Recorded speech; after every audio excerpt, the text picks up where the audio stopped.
나만이 걸어온 그 길. 글 정명섭, 사진 스타사진국, 편집 주홍빛, 발행인 유혜경, 디자인 주혜선, 발행처 도서명문, 그림 정화정, 발행일 2021년 6월 1일. 성자와 함께 뜻이 있어 걸어온 길.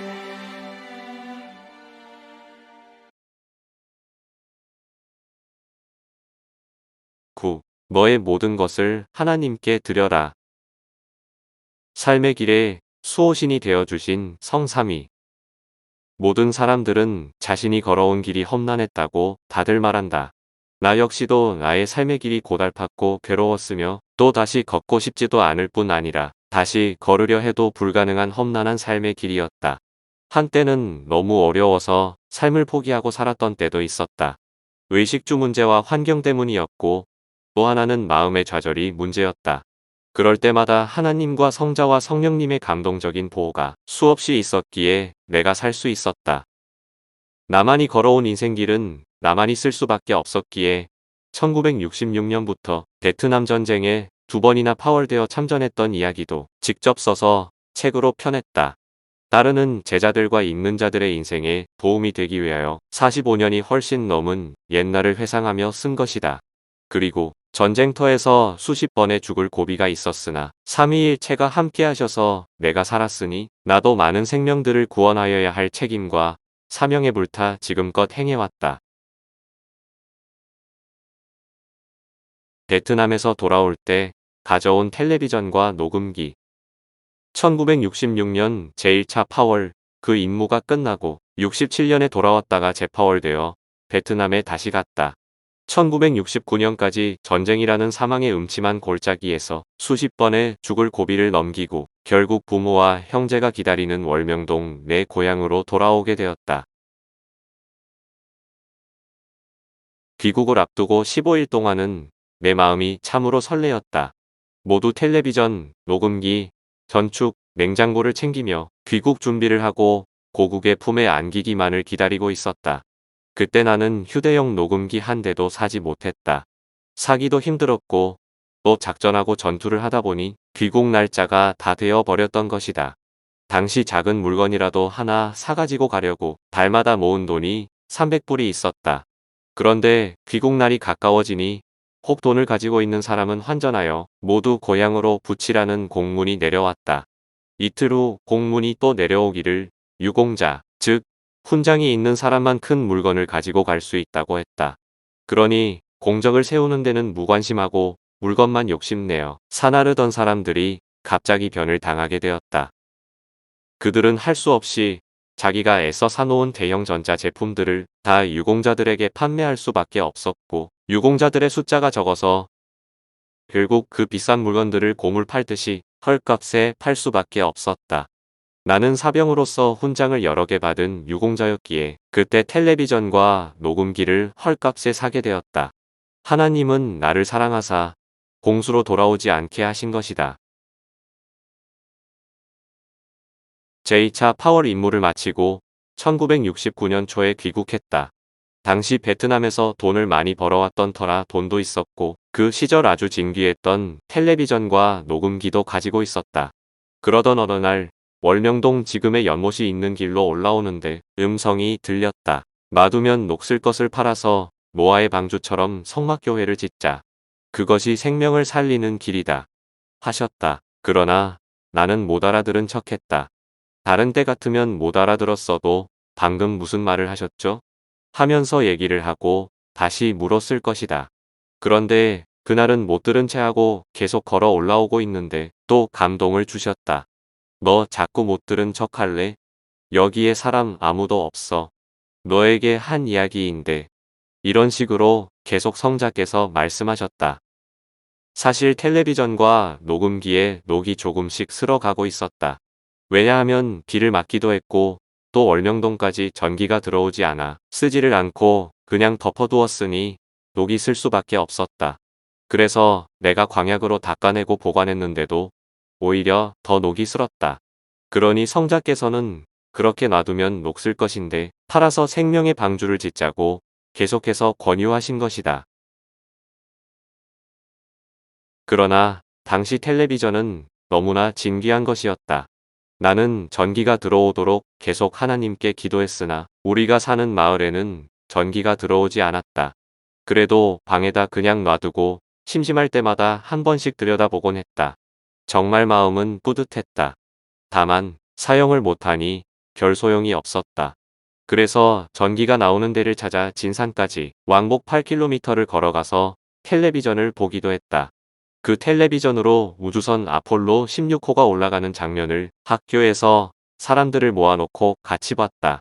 너무너무 신기하고 뿌듯했다. 심지어 텔레비전을 보여주고 각 사람당 얼마를 걷도 돈을 벌까도 생각해 보았다. 만화책을 빌려주고 돈 받는 것처럼 말이다. 그런데 그 텔레비전과 녹음기를 내놓으라고 성자가 말씀하셨던 것이다. 그래서 못 들은 척 하고 싶었다.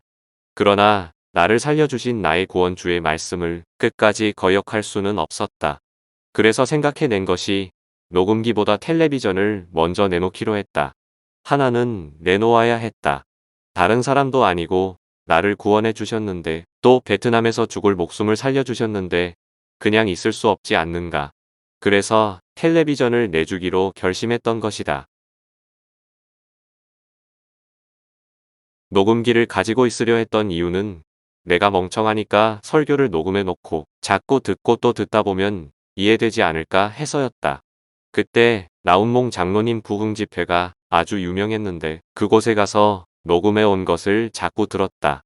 내가 굉장히 호기심이 많지만 실질적으로 생각했을 때는 녹음기를 가지고 있는 게 더 낫다고 판단하고 텔레비전을 드리기로 작정했다. 그때 하나님께서 나를 들볶는 것 같았다. 문득 과거 베트남에서 나를 살려주신 것이 너무 고맙고 감사하다는 생각이 들었다. 그런데도 처음에는 거의 억지로 드리다시피 하다가 결국은 드리기로 결정을 내리고 그것을 남에게 팔면 돈을 많이 안 주니까 너무 아까워서 큰형님에게 10만 원을 받고 팔았다. 돈이 한 뭉치였다. 지금 돈으로 치면 1000만 원 뭉치 정도일 것이다. 돈을 신문지로 돌돌 말아놓으니까 부피가 굉장히 컸다. 그리고 그 돈을 교회로 가지고 갔다. 하나님께 드리니 영적인 것으로 채워주시다. 1970년대 당시에는 우리 집 형편도 내가 양식을 꼭 팔아주어야 할 입장이었고 어머니에게도 옷도 꼭 한 벌 사드리고 싶었다. 동생들이나 형들도 베트남에 가 있는 나를 위해 기도했다고 하니까 조금씩 떼어주고 싶었다. 그러나 그 돈에서 이것저것 조금씩 떼다 보면 교회로는 반밖에 못 가지고 갈 것 같았다.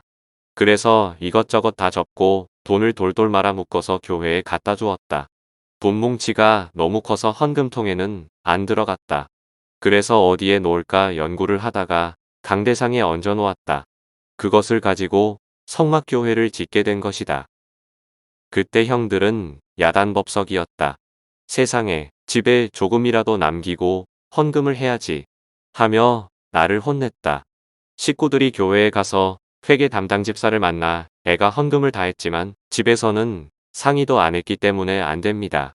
라고 이야기를 했다. 그러나 나는 미리 그 집사님에게 빼앗아 갈 리가 만무하지만 무슨 일이 있어도 10원도 빼앗기면 안 됩니다. 책임지십시오. 하고 이야기해 두었던 기억이 난다. 내가 헌금을 하고 돌아오니 천하를 주고도 바꿀 수 없는 생명을 살려주신 것에 대한 고마움이 솟아났다. 그때는 헌금이 10원도 안 되게 보였다. 1원짜리로도 안 보였다. 나의 생명을 살려주신 것을 생각할 때는 1원도 안 되게 느껴진 것이다. 그러면서 녹음기도 원하시면 하나님께 드리겠습니다. 하나님의 것인데 제가 보관하고 있는 것으로 하겠습니다. 하고 오히려 감사 기도를 드렸다. 그런데 텔레비전을 바치고 나니 뉴스가 보고 싶었다. 그때는 월명동 골짜기에 텔레비전이 없었다. 진산에도 한 집에만 있었는데 내 것이 더 새 것이었기 때문에 더 알아주었었다. 그 정도로 텔레비전이 없을 때였다. 하지만 이왕 바친 것 후회는 없었다. 어느 날 성경 중 잠언서를 보고 있었는데 계속 환상이 보였다. 텔레비전을 보는 것 같이 세계가 돌아가는 뉴스가 보이는 것이었다. 잠언 17장 4절에서 5절. 악을 행하는 자는 괴사한 입술을 잘 듣고 거짓말을 하는 자는 악한 혀에 귀를 기울이느니라. 가난한 자를 조롱하는 자는 이를 지으신 주를 멸시하는 자여. 사람의 재앙을 기뻐하는 자는 형벌을 면치 못할 자니라.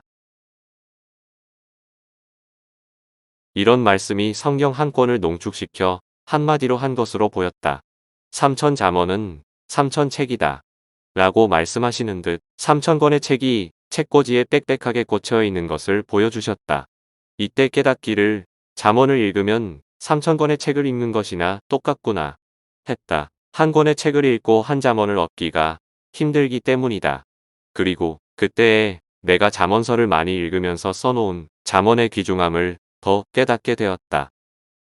이같이 내가 텔레비전을 바쳤더니 하나님께서는 영계의 텔레비전을 주셔서 생각만 하면 다 뇌의 영상으로 보이게 하셨다.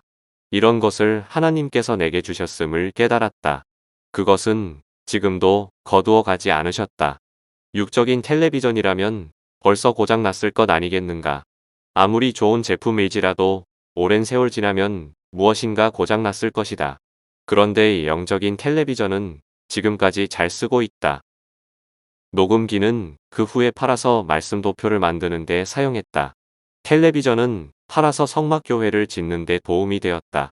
옛날에 10만 원이 얼마나 가치가 있었는고 하니 내가 베트남 가기 전에 우리 식구가 금 캔 돈 10만 원을 가지고 서울 근교의 땅을 만평 살 수 있었다. 그런데 그로부터 몇 년 후에 10만 원으로 성막교회를 지었으니 교회 짓는데 엄청난 돈이 들어간 것이다. 이제 세월이 지나 전기도 들어오고 텔레비전과 녹음기가 없는 사람이 없게 되었다. 나는 일찍이 하나님께 그것을 드려 많은 사람을 구원하는 데 썼고 교회를 지었고 말씀을 도표로 만드는 데 사용했다. 이와 같이 모든 것을 하나님께 드렸더니 그 후에 하나님께서 그보다 훨씬 더 나은 것을 주셨다. 무엇보다도 귀중한 것은 하나님과 대화를 계속할 수 있는 영계의 텔레비전을 얻었고 그 영적인 뇌에 하나님의 말씀을 녹음해서 그것을 실천함으로 영원한 생명을 얻었다는 것이다. 또 그 말씀을 전함으로 제자들도 만나게 되었으니 이것이 복된 일이다. 그러므로 모두 세상의 헛된 것을 위하여 살지 않고 하나님의 참된 것을 위해 사는 삶이 참으로 가치 있고 아름다운 삶임을 알아야겠다.